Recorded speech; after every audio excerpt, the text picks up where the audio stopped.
Chapter 3. Now the serpent was more subtle than any beast of the field which the Lord God had made. And he said unto the woman, Yea, hath God said, Ye shall not eat of every tree of the garden? And the woman said unto the serpent, We may eat of the fruit of the trees of the garden, but of the fruit of the tree which is in the midst of the garden God hath said, Ye shall not eat of it, neither shall ye touch it, lest ye die. And the serpent said unto the woman, Ye shall not surely die. For God doth know that in the day ye eat thereof, then your eyes shall be opened, and ye shall be as gods, knowing good and evil.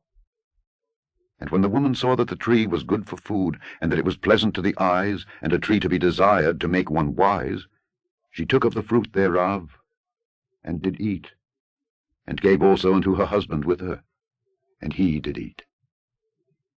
And the eyes of them both were opened, and they knew that they were naked. And they sewed fig leaves together, and made themselves aprons. And they heard the voice of the Lord God walking in the garden in the cool of the day. And Adam and his wife hid themselves from the presence of the Lord God amongst the trees of the garden. And the Lord God called unto Adam, and said unto him, Where art thou? And he said, I heard thy voice in the garden, and I was afraid, because I was naked, and I hid myself. And he said, Who told thee that thou wast naked? Hast thou eaten of the tree whereof I commanded thee that thou shouldest not eat? And the man said, The woman whom thou gavest to be with me, she gave me of the tree, and I did eat. And the Lord God said unto the woman, What is this that thou hast done? And the woman said, The serpent beguiled me, and I did eat. And the Lord God said unto the serpent, Because thou hast done this, thou art cursed above all cattle, and above every beast of the field. Upon thy belly shalt thou go, and dust shalt thou eat all the days of thy life. And I will put enmity between thee and the woman, and between thy seed and her seed. It shall bruise thy head, and thou shalt bruise his heel. Unto the woman he said, I will greatly multiply thy sorrow and thy conception. In sorrow thou shalt bring forth children, and thy desire shall be to thy husband, and he shall rule over thee.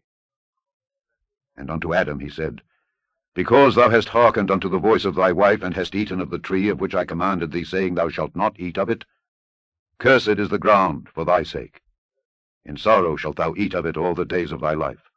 Thorns also and thistles shall it bring forth to thee, and thou shalt eat the herb of the field. In the sweat of thy face shalt thou eat bread, till thou return unto the ground. For out of it wast thou taken. For dust thou art, and unto dust shalt thou return. And Adam called his wife's name Eve, because she was the mother of all living. Unto Adam also and to his wife did the Lord God make coats of skins, and clothed them. And the Lord God said, Behold, the man is become as one of us to know good and evil. And now, lest he put forth his hand, and take also of the tree of life, and eat, and live forever. Therefore the Lord God sent him forth from the garden of Eden to till the ground from whence he was taken. So he drove out the man, and he placed at the east of the garden of Eden cherubims, and a flaming sword which turned every way, to keep the way of the tree of life.